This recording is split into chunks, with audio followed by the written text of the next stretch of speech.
बलमा काय आमरस होता ना? आणि सत्या, मला वाटलं आता हा सीझन संपतोय, पण मंजूच्या हातचा आमरस खायला मिळतोय का नाही कोणाच ठाऊक. वाघमारीची तब्येत बरी झाली म्हणून त्यांच्या हातचा आमरस तर खायला मिळाला आपल्याला. एवढं मात्र करावर का, कारण तिच्या हाताला चवच वेगळी आहे रे. तिच्या हाताचा गोडवा आणि आंब्याचा गोडवा, काय आमरस झाला होता. अजून चव रेंगाळते माझ्या जिभेवर. पप्पा, तुम्ही त्यांचं किती बी कौतुक करा, पण अजून एक वाटी आमरस मिळणार नाही तुम्हाला. आधी 4 वाट्या आणल्यात तुम्ही. 4 वाटे आणलं पप्पा तुम्ही. तू काय बोलतोस?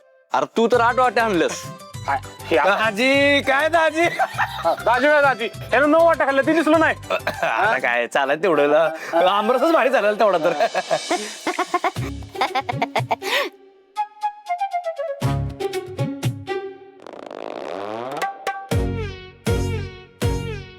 काय झालं आता? तर समजेजण हसत होता की, आता का गप गुमान बसलाय समजेजण? ओ पेंटर, बोला की, तुम्हाला बोलते मी. हा, माझ्या माघारी काहीतरी माझी बुराईच चालली असेल ना? अगं कुठं काय, सत्याला तेच सांगत होतो, तुला कधी जमला नाही त्याच्यापेक्षा भारी आमरस मंजूने केला होता आज.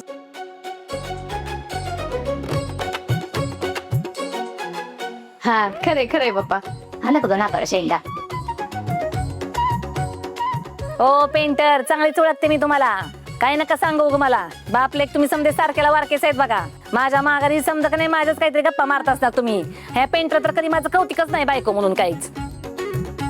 हा, आणि काय जावई बापू, तुम्ही भेना सामील झालात का? माननीय नगरसेवक बलमाजी. नाही ना, ते आपलं आपलं असंच मजाक मध्ये. अगं माया काय नाही ग. अगं सत्याशी 4 दिवस झालं बोललोच नव्हतो. तो खूप टेन्शन मध्ये होता ना, म्हणून त्याच्याशी गप्पा मारत बसलो होतो इकडच्या तिकडच्या. बाकी काय नाही. अगं खरंच काय नाही.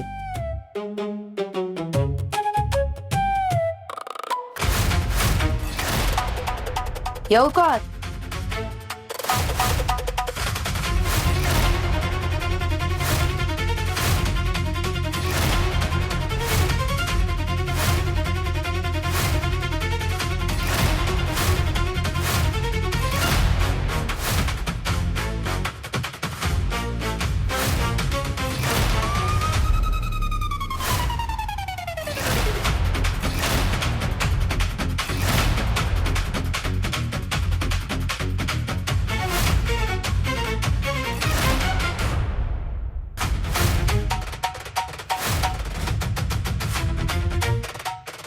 हा हा, या की, वेलकम वेलकम.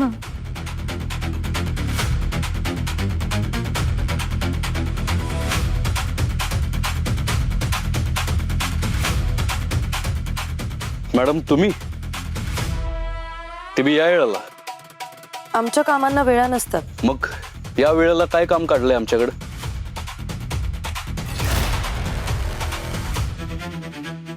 काही सरकारी माणसांना कर्तव्य दक्षता काय असते हे समजावून सांगणं खूप इम्पॉर्टंट असतं. तेच करायला मी इथे आली आहे. थोडं महत्वाचं बोलायचं होतं. मग इन्स्पेक्टर मंजिरी वाघमारे, तब्येत कशी आहे आता तुमची? बरं वाटतंय आता. लवकरच ड्युटी जॉईन करेन. ते तर करावंच लागणार आहे. एनिवे, तुम्ही अजूनही या घरात राहता असं मला कळलं.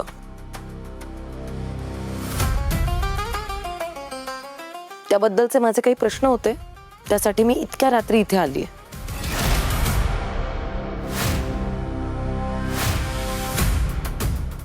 त्यांच्या इथे राहण्याबद्दल तुम्हाला का प्रश्न पडलेत? त्यांनी कुठं राहायचं हा त्यांचा सर्वस्वी वैयक्तिक प्रश्न आहे.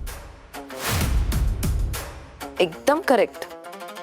कोणी कुठे राहावं, कसं राहावं हा ज्याचा त्याचा वैयक्तिक प्रश्न असतो. कसं आहे ना सत्यजित सुर्वे, अंगावर एकदा वर्दी चढवली की मग त्यासोबत जबाबदाऱ्या सुद्धा येतात